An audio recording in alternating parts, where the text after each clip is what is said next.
추석 명절을 앞두고 집으로 시댁에 못 가는 어떤 며느리가 이런 문자를 보냈습니다. 어머니, 오늘 큰 마음 먹고 문자로 인사 올립니다. 이번 추석에 내려갈 수 없을 것 같아서요. 이참에 어머니한테 한번 충고 한번 하려고 하니 어머니 너그럽게 용서하시고 섭섭하게 생각하지 마시고 들어주세요. 원래 인간은 고독한 존재입니다. 외로움을 자식들 볼모 삼아 극복하려는 것은 성숙하지 못한 어른의 모습입니다. 우리 자식은 기쁨조가 아닙니다. 희생양으로 보지 않았으면 좋겠어요. 부모님들은 스스로 취미생활과 혹은 친구들과 함께 어울려서 외로움을 이겨나가는 것이 좋은 방법이지요. 나이가 무슨 벼슬이나 무슨 권력이 아니라는 것입니다. 이왕 충고 하나 더 드리지요. 전화 자주 드리지 못하는 것을 두고 걱정된다는 핑계로 자식들 너무 괴롭히지 말아주세요. 가뜩이나 직장에서 받는 스트레스만 해도 몸살을 앓고 있는데 나이가 들면 어차피 혼자이고 혼자 죽는 것이랍니다. 그래놓고 추신 이번에 아버님 통장으로 10만 원 입금하여 보냅니다. 두 분 식당에서 좋은 식사하기에 적은 돈은 아닐 거예요. 그리고 저희 가족은 이번 몰디브로 여행을 떠납니다. 어머니가 다시 문자로 며느리한테 보냈습니다. 사랑하는 며느라이야, 너의 충고와 보낸 큰 돈 정말 내 살이 떨리도록 고맙구나. 정말 고맙구나. 그리고 너에게 나도 하고 싶은 말 할 텐데 섭섭하게 듣지 말거라. 너의 똑똑함으로 판단하여 이해해 주거라. 사실 이번 추석에 3남매가 내려오면은 우리 토지 중에 일부가 정부로부터 보상받은 돈 30억이 있었는데 나누려고 했었단다. 너희 가족이 올 수 없다니 섭섭하지만 10억은 내가 쓸 것이고, 그리고 너가 충고한 대로 우리에게 남은 10억은 친구들과 함께 여행 다니고 취미생활에 쓸란다. 고맙구나. 너의 충고 잊지 않겠다. 그리고 형편도 어려울 텐데 너가 보낸 10만 원 참 잘 쓰겠다. 몰디브가 어딘지 모르겠지만 잘 다녀오너라. 이 문자를 다시 보냈습니다. 이 며느리가 이 문자를 받고 나서 허겁지겁 다시 문자를 보냈습니다. 어머니, 원래 친정 어머니 집에 보내려고 하는 문자가 잘못 갔습니다. 원래는 친정집에는 여행 간다고 하고서 시댁에서 어머니와 아버님 모시고 주말을 보낼 생각이었습니다. 오해하지 말아주세요. 이제 오늘은 어머님을 엄마라고 부르고 싶어요. 엄마 사랑합니다. 곧 내려가서 엄마가 좋아하는 음식을 만들어 식사를 할 것입니다. 급하게 편지를, 그것도 스마트폰으로 시어머니가 다시 그걸 보고 편지를 보냈습니다. 사랑하는 며느리야, 너가 그렇게 생각한다니 나도 마음이 한결 놓이는구나. 사실은 농담이란다. 무슨 30억을 받아. 기싸움. 시어머니하고 며느리하고 명절 때만 되면 기싸움하는 그런 이야기입니다. 기싸움, 전쟁터입니다. 직장에 가면 동료들과 함께 싸워야 되고, 학교에 가면 친구들과 함께 싸워야 되고, 성적 때문이라도 아니면 이 세상에서도 여전히 싸워야 합니다. 국가 간에 싸워야 하고 또는 회사 간에 싸워야 하고, 하여튼 전쟁입니다. 사는 게 전쟁이라고 합니다. 근데 엄격히 말하면 이 전쟁의 배후는 분명히 두 가지입니다. 하나는 하나님의 나라와 다른 하나는 하나님의 나라를 거역하고 하나님의 나라를 대적하는 사탄의 세력입니다. 결국 하나님과 사탄의 세력의 전쟁의 싸움입니다. 물론 사탄의 세력은 하나님을 이길 수는 없습니다. 그런데 예수님이 오시는 그날까지 하나님은 사탄의 세력을 허용해 놓고 있었습니다. 음부의 권세가 어느 정도까지는 허용되어져 있는 것이 사실입니다. 주님이 오시는 그날, 무저갱이 열리는 그날까지, 사탄을 다 집어넣을 때까지 한 7, 8년 전에 알칸사에서 내려왔던 어떤 여자분이 우리 연말 특별 새벽 기도에 와서 저한테 했던 말이 있습니다. 어떻게 알칸사, 알라바마, 아틀란타, 조지아 왔다 갔다 하다가 우리 교회까지 내려왔었는데, 이야기하다가 왜 찬송을 안 부르느냐고, 그때 그 입에서 나온 이야기가 그것입니다. 목사라는 게 그것도 모르냐고, 이제 그 귀신이 들린 한 영을 갖고 있던 그 여자가, 우리가 무저갱에 들어가기 전까지 우리가 얼마나 발악을 하는지 모르느냐고, 그 이야기를 기억이 납니다. 아무튼 이 세상의 싸움은 결국은 하나님과 세상, 사탄의 세력과의 싸움입니다. 대리인의 싸움은 교회와 세상 권력과의 싸움입니다. 결국은 개인적으로 말하면은 그리스도인들과 아니면은 그리스도인들과 세상과의 싸움, 믿음과 불신앙의 싸움입니다. 더 개인적으로 말하면 내 안에서 일어나는 싸움이기도 합니다. 선과 악의 싸움이지만은 결국은 하나님을 믿는 믿음과 불신앙의 불신, 이 두 가지의 싸움이 결국은 온 세상의 싸움입니다. 결국 이 배후의 세력은 하나님과 세상과의 싸움입니다. 우리 사도행전, 성경 역사 전체가 그 역사입니다만 하나님의 나라와 세상과의 싸움이지만은 한 장을 놓고 보면은 사도행전 12장, 결국 교회와 사탄과의 싸움입니다. 한 장 안에서 교회를 대표하는 예루살렘 교회와 사탄을 대표하는, 사탄의 세력을 대신하는, 구약에서는 바로 왕이었다면 신약에서는 헤롯 왕이 등장하면서 이 싸움의 내용, 이 싸움의 사건, 시작과 결말이 나타나는 그 내용이 오늘 사도행전 본문의 이야기입니다. 누가 이길 것인가? 물론 뻔한 이야기입니다만은, 그러나 우리는 분명히 가장 신앙생활의 원리 중에서 원리이지만은 알고 계셔야 할 것입니다. 가끔씩 영화 우리 기억을 합니다. 오래전에 나왔으니까 이미 007 시리즈, 그 제임스 본드라는 주인공이 나오는, 그 제임스 본드 역할을 하는 주인공들은 조금씩 바뀌어지지만은 그 영화에 보면은 대단히 흥미가 있고 상상도 못하는 반전의 반전을 거듭하는 그런 영화입니다. 아주 극적인 스릴과 물론 액션이 있지만은 근데 어떻게 보면은 조그마한 라이터 하나에 거기에 아주 가공할 만한 폭탄의 힘이 있기도 하고, 만년필에서 총이 되기도 하고, 안경이 동영상이 찍히기도 하고, 녹음기가 되기도 하고, 구두창에서 칼이 나오기도 하고, 조그마한 소매 끝에 단추 하나를 꺼내면 그걸로 모든 자물쇠를 다 열기도 하고.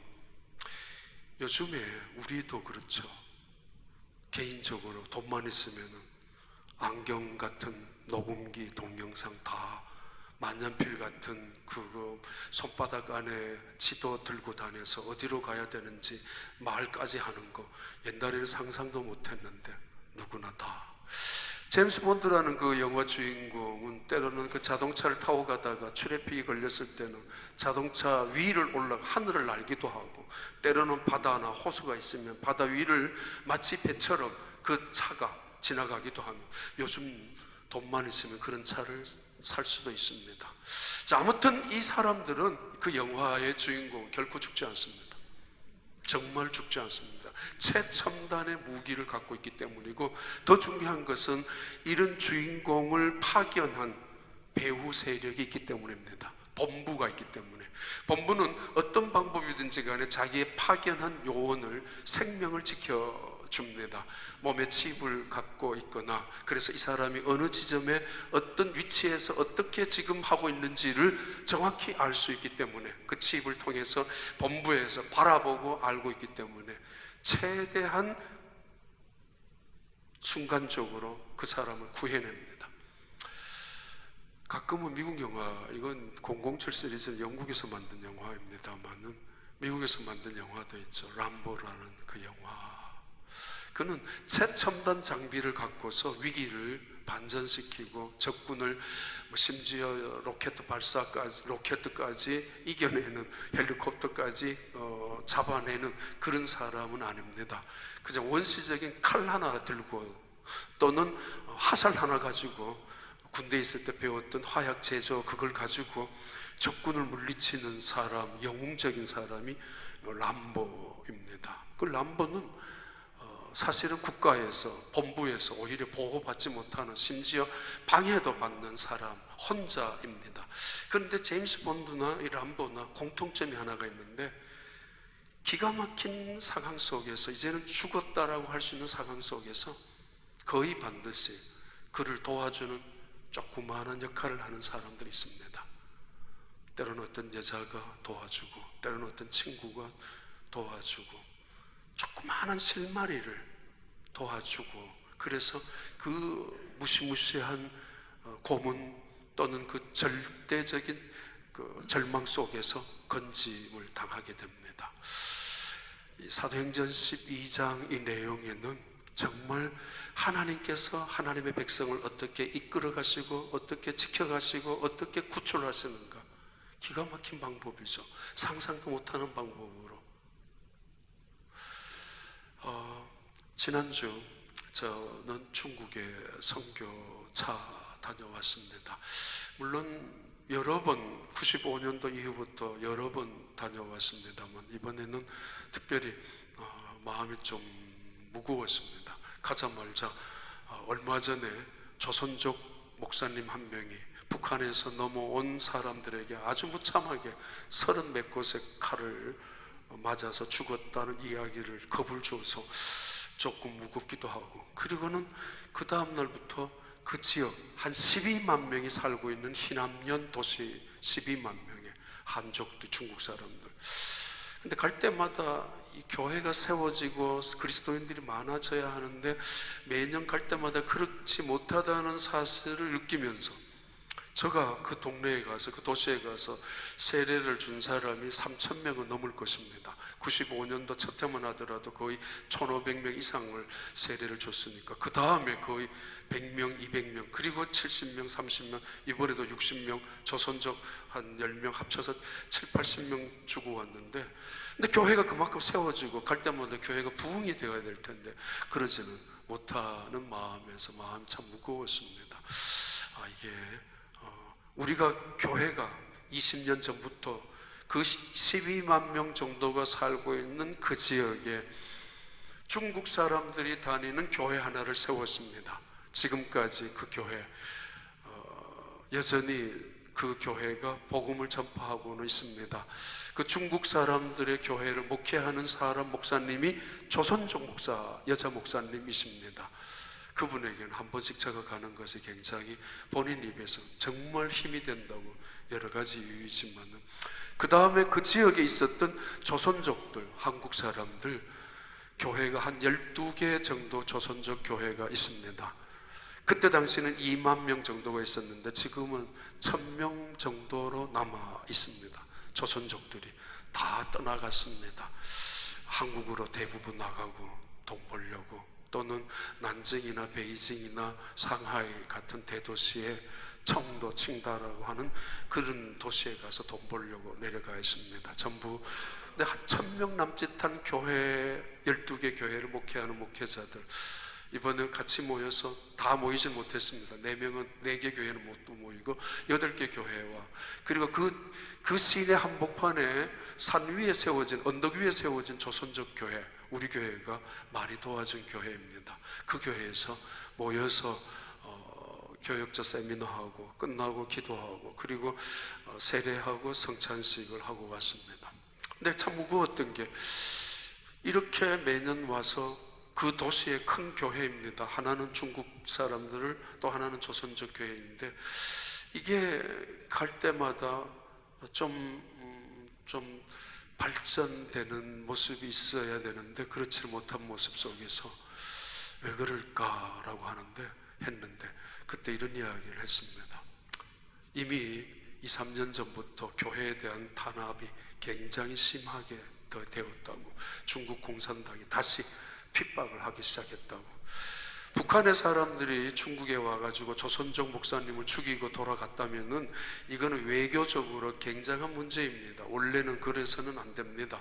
당장 북한에 가서 잡아와야 되는데, 이 중국 공산 보안 요원들이 이 목사님 장례식장에서 200명 정도가 깔려서 지켰다고 합니다. 아무 짓도 못하도록 조선족들이. 오히려 북한에서 와서 죽인 이 사람들을 보호해주는 편이죠. 알고 있었던 것이나 마찬가지고. 하여튼 교회를 눈에 보이게 탄압하면은 외교적으로 또는 세계적으로 중국의 어떤 자존심 때문에 있기 때문에 눈에 보이지 않을 정도로 탄압하고 있는 것은 확실하게 보였습니다. 점점점 저작년보다 작년보다 금년이. 그래서 믿는 사람들 자기들끼리 활력을 얻지 못하는 것은 조금은 느꼈습니다만, 그래도 세례를 받는 사람들, 또 성찬식 속에서 은혜를 받는 사람들 모습 속에서 여전히 믿음이 무엇인가를 생각하고 돌아온 시간이었습니다. 하나님의 나라, 그 나라를 대신하는 교회, 이 교회를 핍박하는 세상의 세력, 아주 노골적으로 핍박하는 지금 중동 지역을 중심한 아프가니스탄, 파키스탄 그 지역이 있는가 하면은, 그러나 노골적으로 조롱하고 비웃고 있는 그런 세상의 세력들, 교회를 마음껏 비웃고 있는, 조롱하고 있는 세력들, 그 속에서 신앙생활하고 있는 그리스도인들, 이 싸움의 이야기, 그냥 원리를 말씀을 드리려고 합니다. 하나님은 우리에게 어떤 무기를 주셨는가? 우리의 배후는, 우리를 파견한 본부는 분명히 하나님의 나라, 하나님이십니다. 그러면 제임스 본드를 파견한 어떤 그 정보부 본부보다 훨씬 더 강력한 무기, 힘, 지혜를 갖고 있기도 합니다. 물론 최첨단의 무기를 우리 손에 준 것은 하나도 없지만은, 그러나 우리에게, 교회에게 무기는 분명히 있습니다. 헤롯, 그는 권력자입니다. 분봉왕이기는 하지만은 유대인들을 통치하는 이 헤롯이라는 임금, 팔레스타인 전 지역의 분봉왕으로 세워진 왕입니다. 로마의 황제에게 잘 보여서 그 덕분으로 이 유대의 왕의 이름을 얻었던 헤롯, 정확한 이름은 아그리파 1세입니다. 이 헤롯이 교회를 탄압하기 위하여 새롭게 등장한 사탄의 세력의 전면에 등장한 왕입니다. 정말 그는 권력자입니다.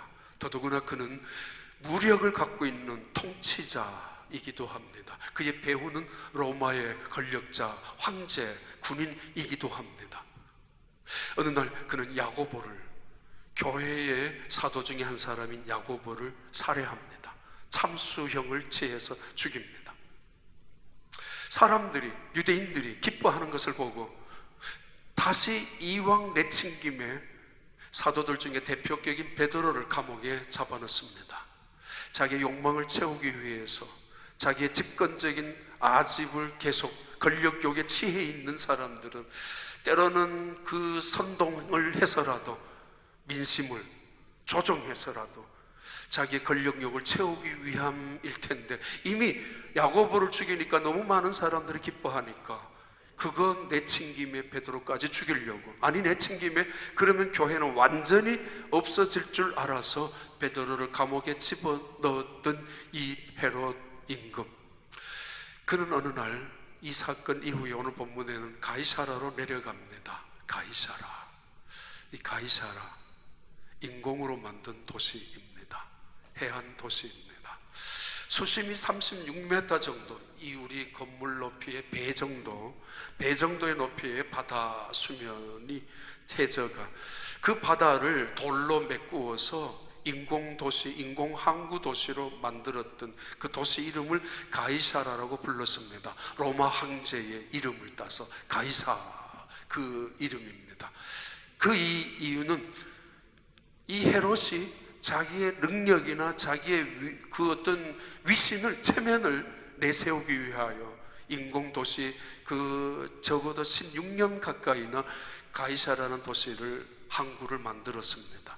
자기의 힘을 과시하기 위해서 지중해를 지나가는 모든 배가 정박하도록, 로마로 가기 위해서 반드시 거기에 정박하도록 부두를 만들어 놓았고, 그리고 더 중요한 것은 로마 황제에게 충성심을 보여주기 위해서, 로마 황제에게 아부를 하기 위해서 자기에게 권력을 어느 정도 이양해 준, 그리고 끊임없이 자기의 뒤를 봐줄 로마 황제에게 충성심의 표현으로 그 항구 도시를 건설하고 나가지고 가이사라라고 명명했습니다. 근데 이 지역으로 그는 가이사라로 내려갑니다. 권력의 최고의 정점 총독부가 있고, 그리고 로마 황제의 권력이 위임되어져 있고, 그리고 왕궁도 하나의 별궁도 있는 가이사라에 내려왔던 이 헤롯이 연설을 합니다. 그 자리에서 자기 위력을 한 번 더 가시하겠죠.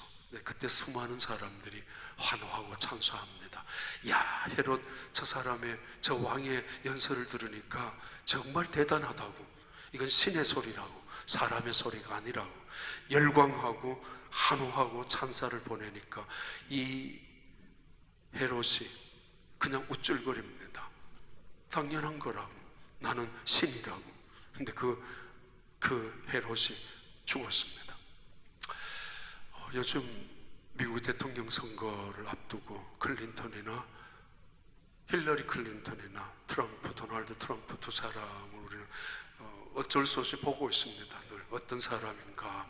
근데 그때 중요한 거는 어떤 연설을 통해서 누가 더 많이 감동을 받는가, 또는 그 연설을 통해서 얼마나 청중들을 설득하고 있는가, 또는 그 연설을 통하여 그 사람의 정책적인 비전이 무엇이고, 그랬을 때 미국 땅에 우리가 어떤 혜택을, 우리는 어떤 삶의 질을 갖고 살 수 있는가를 눈여겨볼 것이고 귀로 듣게 될 것입니다. 가끔은 많은 사람들은 그 연설 앞에서 열광하고 환호하기도 합니다. 그래서 그 후보자들은 착각하기도 하죠. 아, 내가 대통령이 다 된 것처럼, 한국이나 미국이나 내 아니면 대통령이 될 사람이 없는 것처럼 착각하기도 할 수도 있을 것입니다. 자, 아무튼 교회와 이 헤롯이라는 왕의 싸움이 벌어졌습니다. 이 헤롯은 베드로를 감옥에 가두어 놓았습니다. 이제 내일 아침이면 죽입니다. 베드로를 감옥에 가두어 놓고 혹시라도 모르기 때문에 경비원들을 4명으로 4계좌로 정말 물샐 틈 없이 방비를 해놓았습니다. 제임스 본드가 아니라 람보라 할지라도 결코 나올 수 없는 상황입니다. 감옥의 문을 1차, 2차, 3차, 4차까지 만들어 놓고 누구 하나 거기에 들어올 수 없는, 나갈 수도 없는, 상상도 못합니다. 구출될 거라고는. 그런데 하나님은 기가 막힌 방법으로 베드로를 건져내셨습니다. 그리고는 천사를 통해서 베드로가 석방되고, 감옥의 문을 열리면서 나오게 되고, 감옥 밖에 있었던 예루살렘 교인들에게 찾아와서 자초지종 이야기를 했죠. 내가 이렇게 자고 있었는데 천사가 와서 나를 데리고 나왔다고 이미 했던 말인데, 그리고는 그 기도했던 그 사람들에게 나 다른 데 가겠다고 그러면서 떠나갔습니다. 이 사건 이후에 특별 경비를 썼던 16명은 심한 고문과 신문을 받고 죽었습니다. 그리고 그 지역을 경비했었던 모든 군인들은 모조리 다 죽었습니다. 헤롯이 죽여버리고 말았습니다. 화가 났습니다. 그리고 동시에 그 화가 난 그 화풀이를 두로와 시돈 사람들에게까지 풀었습니다. 두로와 시돈 사람들에게 왜 풀었는가 하면은, 뭘 풀었는가 하면은 농수산물, 음식을, 곡식을 두로와 시돈에게는 보내지 말라고. 전 세계적으로 북한을 제재합니다. 이유는 그 사람들이 핵무기를 또는 미사일을 계속 발사하고 또 훈련을 또는 그것을 계속 만들고 있기 때문입니다. 솔직히 이건 위험한 짓은 분명합니다. 근데 제재를 하는데 이 제재를 아무 것이나 하는 건 아닙니다. 먹어야 될 식량을 제재를 하고 먹어야 될 음식을 서민들이 갖고 살아야 되는 것들을 일상 필요품을 제재한다면 백성들이 다 굶어 죽어갑니다. 그럴 수는 없습니다. 그러지는 않습니다. 대부분 무슨 제재를 하는가 하면은 돈들, 그것도 아주 높은 인간들이 쓰는 사치품들, 명품들, 그런 건 안 들어가도 되고 그런 건 서민들이 안 써도 되니까 그런 제재를 해야 합니다. 그런데 이 헤롯이라는 임금은 두로와 시돈에게 화풀이를 합니다. 거기 농사를 짓지 못하는 땅이기 때문에 농산물을 유대 땅에서 보내줘야 하는데 안 보내주었습니다. 그 화풀이를 하고 나서 이 헤롯이 가이사라로 내려왔습니다. 그런데 가이사라에 내려와서 연설하던 이 헤롯이 죽었습니다. 하나님 우리에게 주신 무기가 뭔가? 어떻게 헤롯은 권력자인 최고의 통치자인 이 헤롯은 교회를 얼마든지 핍박하고 박해하고 자기 권력으로 무력으로 짓밟아 버릴 수도 있다고 여겼음에도 오히려 교회는 2000년이 지난 지금까지 존재하고 있는데 여전히 러시아나 중국이나 여전히 아프가니스탄에도 여전히 지금 정부에서나 아니 우즈베키스탄 또는 키르기스탄에서도 정부에서 지금 교회를 공개적으로 선교사들을 파송한 선교사들을 추방시키고 있습니다. 그렇다고 없어지지 않습니다. 지금까지 교회는 여전히 존재하고 있습니다. 하나님께서 교회에게 주신 무기가 무엇이기에 그럴 것인가? 첫째, 하나님 우리에게 주신 무기는 기도입니다. 교회에 주신 무기, 성도에게 주신 강력한 무기는 최첨단 무기가 아니라 뭐 볼펜에서 뭐가 나오고 안경에서 뭐가 나오고 뭐 라이터에서 아니면은 손가락 반지에서 이상한 뭐 광선이 나오고 그런 것이 아니라 어쩌면은 원시적인 방법일 수 있지만은 가장 강력한 무기가 기도입니다. 사도행전 1장 14절부터 시작하는 사도행전의 책입니다. 그래서 사도행전의 책을 기도의 책이라고 부르는 이유가 거기에 있습니다. 성도에게 가장 강력한 무기, 힘은 기도입니다. 기도하지 않고 신앙생활 할 수 있겠죠? 그 사람들을 신앙인이라고 부르지 않습니다. 기도하지 않고 살 수 있겠죠? 그런 사람들을 믿음, 하나님의 은혜라고 그렇게 말할 수는 없을 것입니다. 우린 기도하지 아니하면은 물질이 되고 맙니다. 기도하지 아니하면은 짐승이 되고 맙니다. 기도하지 않고 하나님의 마음을 어떻게 할 수 있고 기도하지 아니하고 하나님의 지혜와 능력을 어떻게 덧입고 살아갈 수가 있습니까? 어떻게 위기 속에서 반전하고 성공 속에서도 하나님의 은혜를 겸손히 감사할 수가 있겠습니까? 기도는 하나님을 알아가는, 아니 기도는 하나님과 함께하는 영광스러운 축복의 시간입니다. 사도행전 1장 14절 한번 봐봐요. 여자들과 예수의 어머니 마리아와 예수의 아우들과 더불어 마음을 같이하여 오로지 기도에 힘쓰더라. 기도의 책으로 시작입니다. 그리고 4장 넘겨봐요. 4장 31절 빌기를 다하며 모인 곳이 진동하더니 무리가 다 성령이 충만하여. 이스라엘 백성들 중에 서기관과 바리새인과 제사장들이 교회를 핍박했습니다. 조직적으로 핍박했습니다. 아주 강력하게 핍박해서 붙잡아 놓고 다시는 예수 믿지 말라고, 다시는 예수 전도하지 말라고 붙잡혔다가 다시 풀어나온 이 사람들이 다시 한 일이 뭐냐 하면 또다시 기도했습니다. 또다시 기도했습니다. 이제 다시 모이지도 말고 믿지도 말고 그렇게 하지 말라고 명령했는데 다시 모여서 기도했었다는 것입니다. 성도가 할 수 있는 일, 처음에도 기도이고 마지막도 기도입니다. 그 다음 봐요. 10장 2절에 그가 경건하여 고넬료의 기도가 나옵니다. 그 다음 12장 5절 우리 함께 했습니다. 이에 베드로는 옥에 갇혔고 교회는 그를 위하여 간절히 하나님께 기도하더라. 지금 내친김에 베드로까지 감옥에 가두어 놓았던 헤롯, 이거는 꼼짝달싹 할 수 없을 거라고 생각했었고 그의 권력을 통해서 또는 그의 지혜를 통해서 경비를 가지고 물샐 틈 없이 경비를 하면 누구도 빼낼 수 없다고 믿었지만은 이 베드로를 위하여 기도하고 있었던 예루살렘 교회의 그 기도, 그 무기는 헤롯이 당해낼 수가 없었습니다. 하나님은 그들의 기도를 통해서 베드로를, 천사를 보내서 그를 문을 열리게 해서 나오게 해 주셨습니다. 봐요. 12장 다시 12절 베드로가 찾아와서 마가의 집에 찾아와서 만났습니다. 그때 마가라 하는 요한의 어머니 마리아의 집에 가니 여러 사람이 거기에 모여 걱정하고 있었더라. 거기에 모여 험담하고 있었더라. 거기에 모여서 그냥 장난치고 있었더라. 잠자고 있었더라. 피곤에 지쳐 있었더라가 아니었습니다. 밤새도록 그들은 기도하고 있었습니다. 기도, 우리의 강력한 무기입니다. 서울에서 시골에 잠깐 내려갔을 때 아는 목회자들이 모였던 점심시간에 아주 훌륭하신, 아주 유명하신 목사님 마침 그 자리에 계셨습니다. 이야기하던 중에, 식사 중에 저를 잘 아는 친구가 그분한테, 소개가 아니죠, 이미 알고 있었기 때문에, 목사님, 이 목사가 신학교 다닐 때 기도 가장 많이 했던 목사입니다. 근데 그 목사님이 그렇게 했어요. 그럼 목사가 기도 안 하면 되냐고. 가진 것이 뭐 있는데 우리가 기도 외에는. 그리고 신학교 때 기도 안 하고 뭘 하냐고.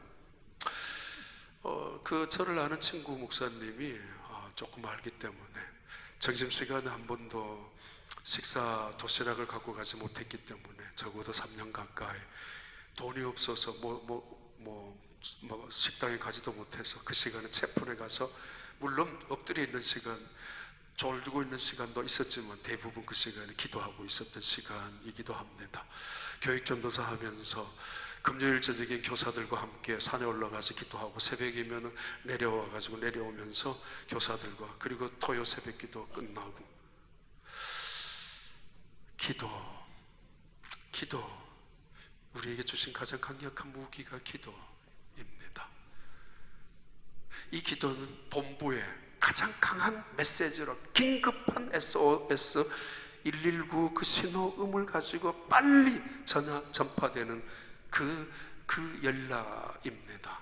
하나님의 지혜 당해낼 사람, 하나님의 전능하심 막아낼 사람, 이 세상에 누가 있습니까? 두 번째, 하나님이 교회에게 주신 그 강력한 무기는 성령입니다. 성령입니다. 성령. 교회가, 이 세상이 교회를 짓밟을 수 없었던 또 하나의 이유, 그리고 세상이 그리스도인들을 마음껏 조롱하고 비웃는다 할지라도 결국은 이 성도를 함부로 죽일 수 없는 이유는 성령이 그리스도인들과 함께 하기 때문입니다. 성령은 하나님의 영입니다. 하나님의 마음입니다. 하나님이 동행하시는 증거가 성령입니다. 사도행전의 책을 기도의 책이고 동시에 성령의 책이라고 말합니다. 기도한 이후에 그들의 기도의 목적은 언제나 무슨 또 개인적인 욕심을 이루기 위한, 또는 야심을 이루기 위한, 성취하기 위한 수단으로 기도만 한 것은 아니었습니다. 궁극적인 기도의 목적은 하나님과의 만남이었고, 하나님과의 교제였고, 하나님과의 사귐이었습니다. 하나님의 뜻을 이루기 위함이 기도였습니다. 그들이 기도할 때마다 나타나는 것이 성령의 역사, 성령의 임재였습니다. 교회의 가장 강력한 폭탄이, 교회의 가장 강력한 그 다이너마이트 같은 위력이 성령입니다. 허수아비가 수백만 개가 있으면 무슨 소용이 있습니까? 수백만 개의 뼈다귀가 있다면 무슨 소용이 있겠습니까? 건물이 화려하다고, 웅장하다고 무슨 힘이 있습니까? 성도들이 수천 명, 수만 명이 모인다고 무슨 자랑할 수 있겠습니까? 성령이 떠난 교회라면, 성령이 없는 그리스도인들이라면 말입니다. 사도행전의 책을 기도의 책, 그리고 성령의 책이라고. 초대교회는 성령이 없이는 아무것도 할 수 없었습니다. 오늘의 교회는 성령이 없이도 잘할 수 있습니다. 더 잘할 수 있습니다. 재능이 있습니다. 물질이 있습니다. 여러 가지로 뛰어난 머리도 있고 지식도 있습니다. 여러 가지 많은 툴도 있습니다. 하나님은 그것을 능력이라고, 힘이라고 하지 않습니다. 초대교회는 성령의 역사 없이는, 도움 없이는 아무것도 할 수 없었습니다. 사도행전 2장 1절, 9장 17절, 10장 44절, 11장 12절, 그들은 기도할 때마다 성령이 역사하여서 그들의 근심과 두려움이 떠나가고, 불안과 두려움 대신에 담대함으로 채워졌고, 그 성령의 역사를 통하여 기쁨과 하나님의 은혜를 체험하면서 감사하고 목숨을 내려놓고 오히려 세상을 향하여 나아가는 그런 교회 공동체로, 미움과 증오 그런 것들이 있을 수가 없는, 아집과 고집이 솟아날 수가 없는, 자기의 생각 따위를 앞세우면서 하나님의 영광을 가로채거나 자기의 생각을 앞세우면서 이 사람 저 사람을 분리하고 이간을 시키거나 생각도 못하는, 성령이 역사하는, 성령께서 하나 되게 하시는, 성령께서 사랑하게 하고 용서하게 하고 성령께서 하나님의 마음과 하나님의 생각과 하나님의 뜻을 감찰하게 하면서 그 뜻으로 나가게 하는, 세상을 향하여 담대한 그 힘, 그들에게 힘이 성령의 힘이었습니다. 그들에게 가진 것이 뭐 있다고, 그들에게 배운 것이 또 뭐 있다고. 세상은 강력한 무기들로, 아주 화려한 것들로 치장하고 있었지만은, 내세울 것 하나도 없는 교회였지만은, 그러나 그들은 지금 2000년이 지난 지금까지 교회를 교회되게 한 것이었습니다. 그들 가운데 성령이 역사했기 때문입니다. 성령 없이 하나님을 아버지로 고백할 수 없고, 성령 없이 우리는 예수를 그리스도라고 구주로 영접할 수 없고 고백할 수 없습니다. 성령 없이는 죄를 인정할 수 없고 내가 죄인이라고. 성령이 오시면은, 진리의 영 성령이 오시면은 하나님을 알게 하고 예수 그리스도를 믿게 하고 내 죄를 깨닫게 하고 심판을 알게 하고 세상을 깨닫게 하면서 하나님의 말씀 앞에서 살아가게 하는 그 성령, 그 보혜사 성령, 결코 나를 떠나지 아니하고 고아처럼 버려두지 아니하고 영원히 나와 함께 하시면서 하나님과 동행하는 삶을 살아가게 하는 성령, 그것이 교회에게 주신 하나님의 강력한 무기이고, 이 세상을 살아가는 그리스도인에게 주어진 하나님의 무기이며 축복입니다. 최고의 축복과 선물은 하나님의 거룩한 영이신, 하나님의 지혜의 영이신 보혜사 진리의 영 성령께서 우리와 함께 하신다는 사실입니다. 이것이 교회에 주어진 축복입니다. 그리고 세 번째, 교회의 무기는 바로 복음입니다. 그것을 말씀이라고 합니다. 사도행전 3장 6절 볼까요? 한번 같이 읽습니다. 베드로가 이르되 은과 금은 내게 없거니와 내게 있는 이것을 내게 주노니 나사렛 예수 그리스도의 이름으로 일어나 걸으라 하고, 복음이라는 건 나사렛 예수 그리스도를 말합니다. 복음의 핵심은 예수 그리스도가 하나님의 아들이며 나의 구주라는 사실을 인정하는 것. 우리 인간이 예수 그리스도, 하나님의 아들로 이 땅에 오셨던 예수 그리스도를 십자가에 못 박게 하셔서 죽게 했지만은, 하나님은 그를 죽은 자 가운데서 다시 살리시사 부활하게 하신 그 예수 그리스도, 그 하나님, 지금도 하나님의 우편에 앉아 계셔서 우리를 위하여 보좌하시고 언제인가는 다시 오실 예수 그리스도, 그것을 복음이라고 합니다. 교회는 이 복음을 능력으로, 교회는 이 복음을 간직하며 이 복음을 통하여 그리스도인으로 변화시키고 복음적인 사람으로, 교회는 이 복음을 가지고 예수 믿는 사람으로 변화시킬 뿐만 아니라 세상을 향하여 이 복음을 전파하는 그리스도인으로 세워나가는 것이 교회의 힘입니다. 사도행전 5장 42절 봐요. 세상은 이 예수 그리스도를 그래서 두려워합니다. 그들이 날마다 성전에 있든지 집에 있든지 예수는 그리스도라고 가르치기와 전도하기를 그치지 아니하니라. 이것이 교회의 가장 강한 핵심입니다. 복음을 능력이라고 합니다. 두나믹스라고 하는데 다이나마이트 같은 능력이라고 합니다. 다시 말합니다. 사도행전은 기도의 책입니다. 그리고 사도행전은 성령의 책입니다. 기도와 성령을 통해서 이루어지는 것이 복음입니다. 자, 한번 봐볼까요? 12장 24절입니다. 오늘 본문에 나오는 하나님의 말씀은 흥왕하여 더하더라. 통쾌한 결론입니다. 헤롯이 자기의 권력을 이용해서 교회를 핍박하려고, 제자들을 죽이려고 했었지만 자기 뜻대로 되지 않아서 하프리를 두로와시돈 사람이 하고 가이사라로 내려갔습니다. 가장 폼을 잡을 수 있는 자리가 가이사라, 그 자리였기 때문입니다. 로마의 황제를 섬기는, 신으로 섬기는 신전이 우뚝 세워져 있고 로마의 황제의 동상이 세워져 있는 그 자리에서 그는 은혜, 색깔의 왕복을 입습니다. 금빛 나는 왕복을 걸쳐서 태양빛을 통해서 보면은 굉장히 멋있게 등장했겠죠. 단상에 올라가서 연설을 합니다. 뭐 연설했으면 별거 있겠습니까? 자기 자랑 외에는 자기가 어떤 존재라는 거 드러내기 위해. 그때 이 소리를 들었던 군중들 속에 야, 이건 신의 소리다 라고 외치는 사람들이 있었습니다.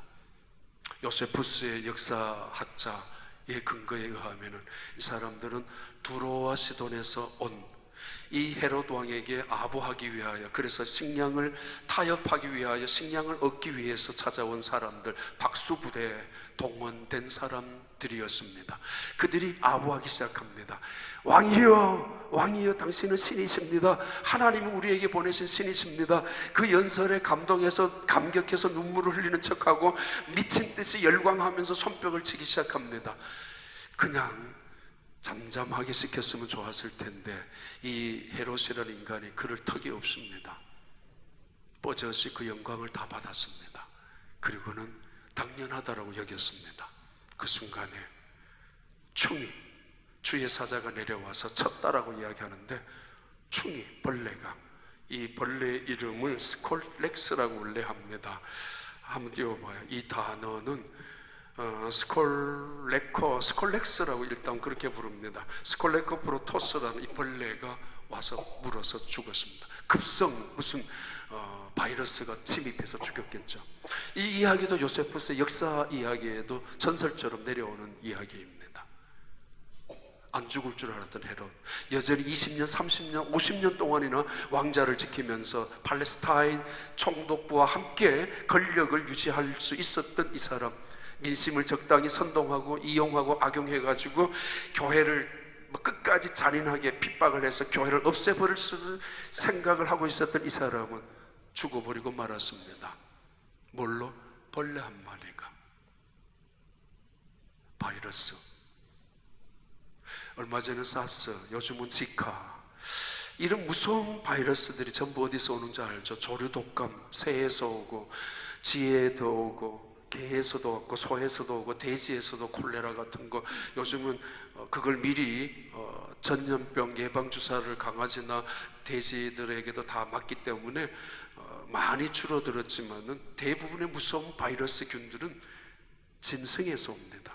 무서운, 도저히 이 바이러스들은 어떤 백신을 개발해가지고 막았다 할지라도 또다시 변종을 일으키고, 그리고 독종으로, 악종으로 변질되어서 침입해서, 이거는 걷잡을 수 없는, 순식간에 사람을 몇 시간 만에 순식간에 죽일 수도 있는 무서운 전염병 바이러스들. 치명적이죠. 헤롯은 그렇게 죽고 맙니다. 벌레가 물어서. 사람이 죽고 나면 우리의 시신은 썩어버리고 맙니다. 가끔씩 산소를 이장하는 사람들의 이야기를 듣습니다. 끔찍해가지고 이장하러 가려고 했던 사람들이 못하겠다고 너무 겁이 나서 간 뚜껑을 열었는데 뱀이 우글거리고 있거나, 어떤 이장을 하는 산소 속에는 간 뚜껑을 간도 없어지고 그 흔적이 있는 곳에 구더기만 득실득실 하는 거. 정말 사람이 죽으면 그 시신이 썩는 냄새만큼 아주 독한 악취가 없습니다. 하나님을 대적하는 인간, 하나님과 싸워서 하나님의 영광을 가로채려고까지 하는 인간들, 벌레 한 마리가 죽여버리는, 그리고 썩고 나서도 그 자리에는 벌레들만, 구더기만 우글우글하는 그런 시체만 남는 그 자리. 중국에서 나오면서 조선족을 목회하는 김진국 목사님이 제가 물었습니다. 왜 목사가, 어떻게 목사가 됐느냐고. 긴 시간이기 때문에 그 장춘에서 거기까지 옛날에는 5시간, 6시간 걸렸는데 요즘은 2시간 반, 3시간 정도면 가는 길에서, 젊었을 때, 지금도 젊은 사람이지만은 20대에서 했던 일이 술 먹고 도박하는 일과 외에는 할 것이 없었다. 할 것이 없었으니까 군대도 못 가고, 그러니까 고등학교 졸업하고 그때부터 술 먹고, 그때부터 담배 피우고, 그때부터 도박하는 것이 일상이었다고. 보다 못한 아버지가 어디에서 중국 성경책을 한 건 시커먼 성경이라는 것도 몰랐대요. 성경책 그 책을 들고 와가지고 던져주면서 야 이놈아 제발 이것 좀 읽고 인간 좀 되라고. 이 젊은 총각이 20대 22, 24 그 사이에서 술 먹고 다니고 도박하고 다니니까 그 아버지가 그 가만히 있겠습니까? 근데 그 시커먼 그 책을 성경책 그 제목이 이제 성경이라서 무슨 책인지도 몰라서 그냥 읽기 시작했대요. 읽기 시작했는데 마음속에 들어오는 건 하나도 없었는데 이 책이 어떤 책인가 알고 싶어서 교회를 물었대요. 여기 이 교회가 어디는 그게 80년대입니다. 1980년. 얼마 되지 않은 지금부터 뭐 36년 전인데 80년대 그 요영성, 흥룡강성, 길림성 중국 동북부 중에 3개의 큰 성이 있습니다. 조선족들이 제일 많이 모여 사는 그 동네인데 그 동네 여기 많은 사람들에게 물었대. 교회가 어디에 있느냐고.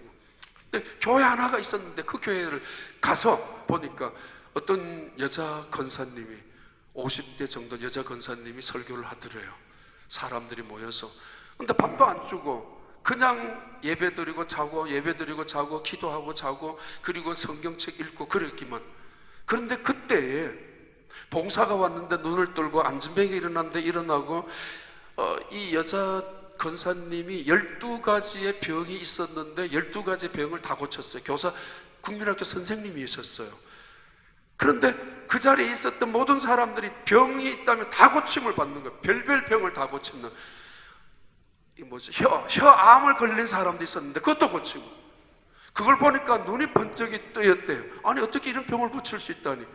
근데 자기는 병은 없었지만은 술 끊으려고 도박 끊으려고 그리고 이 성경책이 도대체 무슨 말인지 이해가 못하니까 처음에는 혼자서 밖에 나가서 밥을 먹고 들어오고 밥을 먹고 들어오다가 자존심이 생겨서 밥을 같이 안 먹기 시작하고 그 다음에는 자기 혼자서 일주일 동안 금식을 하면서 성경책을 읽어 나가는데 그때부터 깨달아지기 시작했었다고 합니다. 성경책에서 나오는 말씀이.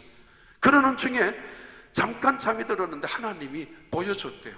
돈 보따리를 한 보따리 지퍼를 열어주면서 돈 보따리 한 보따리를 보여주고 이쪽은 시커먼 성경책 그 목사님 읽고 있는 성경책을 보여주면 이 둘 중에 하나 하라. 옛날 같으면 당장 이 시커먼 책 이거 왜 가져가요? 지퍼를 열고 있는 그 돈 보따리 당장 들고 나올 수 있을 텐데 그게 눈에 안 보이고 성경책이더래요. 그걸 잡았대요. 그리고는 이 말씀을 거기에 있는 여자 그 권사님한테 이야기하니까 이제부터 당신은 성경책을 읽기 시작하라고. 그때부터 그 자리에서 은혜 받았던 많은 성도들이 길림성, 요영성, 흥룡강성 그 동북부 중국의 조선 북한 쪽에 있는 큰 성입니다. 한 성만 하더라도 우리나라보다 더 큰 정도의 성들인데 그 도라고 말하죠. 그 흩어진 그 사람들이 교회를 시작했었고 그들이 신학교를 하면서 했는데 그때 당시에는 성령의 역사가 그렇게 시작했는데 지금은 전혀 나타나지 아니하고 오히려 말씀만 해서 변화시켜 나가고 말씀만 해서 성령이 역사해 나가는 그런 교회의 시대라고 그분이 그렇게 해석을 했습니다. 이사야서 40장 한번 봐봐요. 한번 읽고 마칩니다. 이사야서 40장 6절과 8절입니다. 같이 읽습니다. 말하는 자의 소리여 이르되 외치라. 대답하되 내가 무엇이라 외치리까 하니 이르되 모든 육체는 풀이요 그의 모든 아름다운 풀의 꽃과 같으니 그 다음에 푸른 마르고 꽃이 시들면 여호와의 기운이 그 위에 불미라. 이 백성은 실로 풀이로다. 그러나 8절 푸른 마르고 꽃은 시드나 우리 하나님의 말씀은 영원히 서리라 하라. 하나님의 말씀은 영원합니다. 정말 영원. 우리의 썩어지는 이 육신은 끝나면 그만입니다. 벌레의 밥이 되고 맙니다. 그러나 우리의 영혼은 그렇지 않습니다. 베드로전서 1장 24절 25절 같이 크게 있습니다. 그러므로 모든 육체는 풀과 같고 그 모든 영광은 풀의 꽃과 같으니 풀은 마르고 꽃은 떨어지되 오직 주의 말씀은 세세토록 있도다 하였으니 너희에게 전한 복음이 곧 이 말씀이니라. 기도합니다.